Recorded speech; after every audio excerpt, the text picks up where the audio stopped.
My name is Regan and welcome to today's video. I hope you're having a great day and thank you for choosing to spend your time with me today. This video is my July wrap up and I am very fearful that this might be one of my last wrap ups. I don't want to say ever. I don't want to jinx it. I don't want to speak that into existence, but I am going into college. I really genuinely enjoy making videos. I love the whole process of putting out content. College is a different beast and if I don't have time, I don't have time. So I'm not trying to put pressure on myself. Today we're here to do my July wrap up and I'm hoping that my reading doesn't start suffering in college because of the workload. Without further ado, here is my July wrap up and all the books I read in July. I read 7 books in July. I didn't read as much as I normally do, but almost every book in this stack was 500 pages. But we're just gonna go ahead and jump into it. So the first book I read in July was The Homewreckers by Mary Kay Andrews, and I ended up rating this 1 star. I really had high hopes for this book, but honestly, as soon as I went into it, I kind of knew that I wasn't gonna like it. I hope you can see it because of the lighting, but the cover is really pretty and like aesthetic and summery, and I just love looking at it. The book inside was not good. This girl named Hattie is a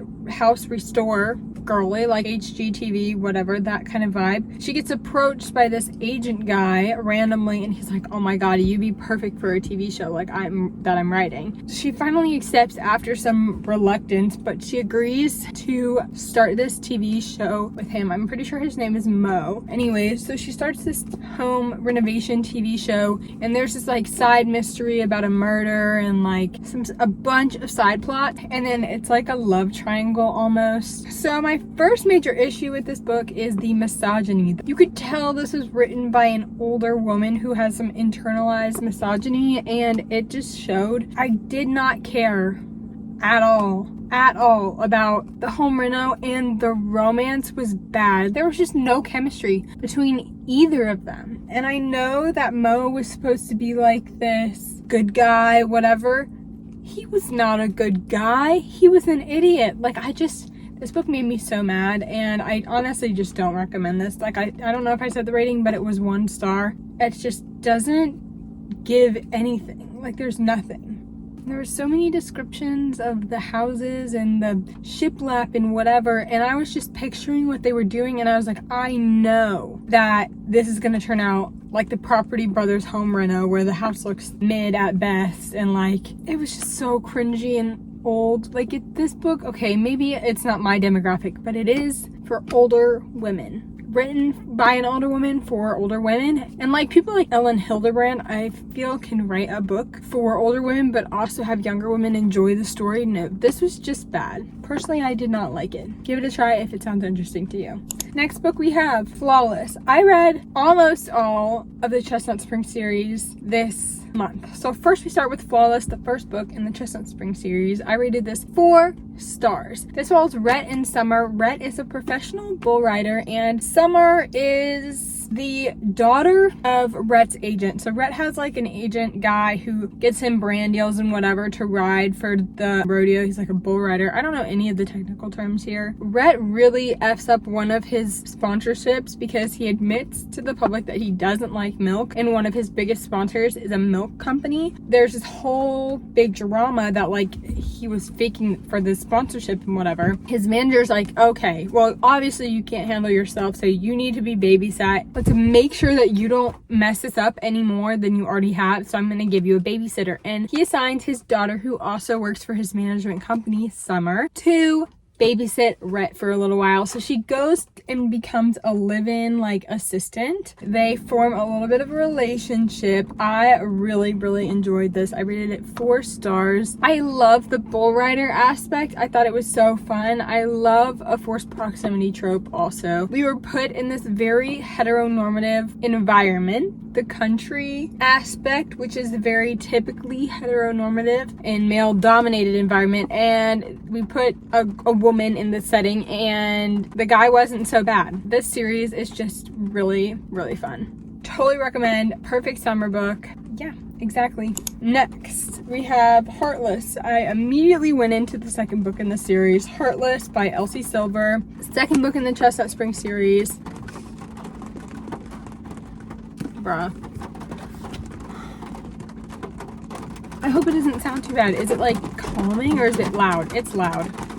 Alright, this is like the third time my camera angle has changed because of having to stop and restart my camera, but I took a little TikTok break and now I'm back to filming. But like I was talking about, Heartless by Elsie Silver is the second book in the Chestnut Spring series, and I went directly into this. I rated this one also a 4 stars. This followed Cade, which is Rhett's brother, and then it followed, why can I only remember the guys' names and never the girls' names?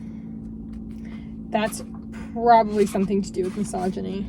Willa. Okay, we have Cade and Willa. Cade lives on his family's ranch, and he's like a rancher. He just works at his family's farm. He is a single dad, and Willa is Summer's best friend. Cade is in search of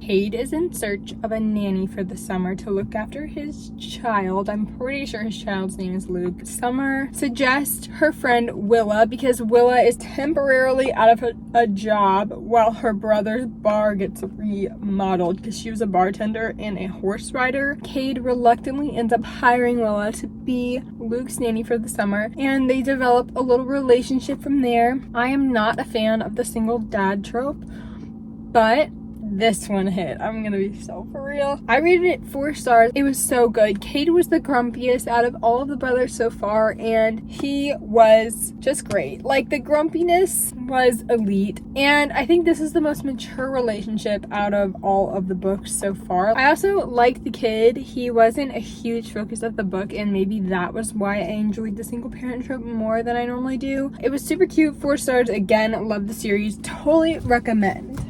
Let me know, guys, if you want a dorm haul, like all the stuff I bought for my dorm, because I bought a lot of stuff, like too much money spent on my dorm stuff. So if you want a haul, let me know in the comments, because I totally am thinking about posting one. And if you don't say anything, because I'm probably going to do it anyways. The Nanny by Lana Ferguson, and this I rated, unfortunately, 2 stars. It might be because I was coming off such a good single dad trope, but this one was just not it. It was not as good. We have Aiden and Cassie. Cassie was a previous cam girl. She worked on OnlyFans. On there, she had like fallen in love with this guy, and they had planned to meet up in person, but he ghosted. She deleted her account, got let go of her previous job, and she needed a new job really quickly. She saw that someone was looking for a nanny, so she applied. That was an issue I had with this book, was the child was annoying. She gets hired by this guy named Aiden. He's a chef. They kind of fall in love and whatever. There's also flashbacks to when she was a cam girl through like these little text threads throughout the book.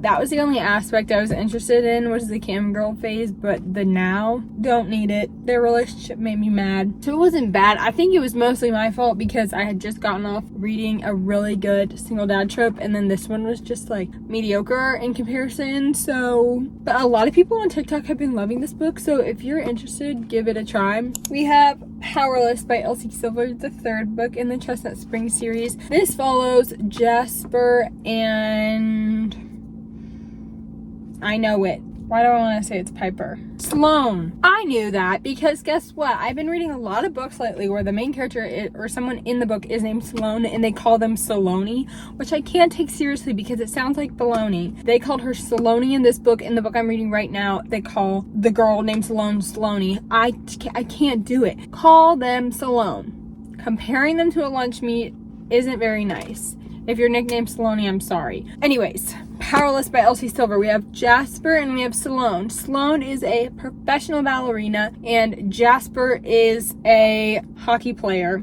/ cowboy, because we know the Chestnut Spring series is a cowboy romance. Sloane is getting ready to marry this guy. Jasper against it. They have known each other since they were children. Everyone knows that this guy is really bad for Sloane, but Sloane's just going along with it, and she's kind of this like ghost of herself. This guy cheats on her wedding day, and she realizes like, why am I marrying this guy? She breaks out of the wedding with Jasper's assistance, and they go on a road trip, and they bond, and they realize that they've loved each other all along. Jasper has this very tragic past, tragic twisted past. We love a tragic past for a man. Not in real life. I would never wish that on somebody. I love hockey. I love hockey books. So The Hockey Boy. Jasper was one of my favorites. The broodiness, the hockey aspect, the cowboy aspect, all of it wrapped into one. He was just great.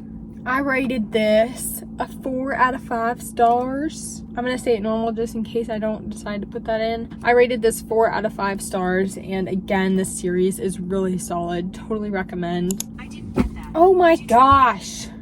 2 more books left to go, y'all. The Poppy War by R.F. Kuang. This is one of the books that I wanted to read to get off my TBR. This is a really popular fantasy book, and oh boy, it was really good. I rated this 4 stars. I don't even know how to explain it because there's so much that went on in this book. This book felt like it could have been a whole series in itself, yet it still ended on a cliffhanger. You should read this. It was so good. It was very violent, and when it says war, it means war. Like, I felt like I was reading a World War II book assigned to me by a teacher when I was reading this, but this was all fiction. I don't know how the author did that and wrote all that war stuff. I'm gonna try and explain this plot to you. So we have Rin, and she lives in this small village in the empire of something empire. I don't understand. It was very political also.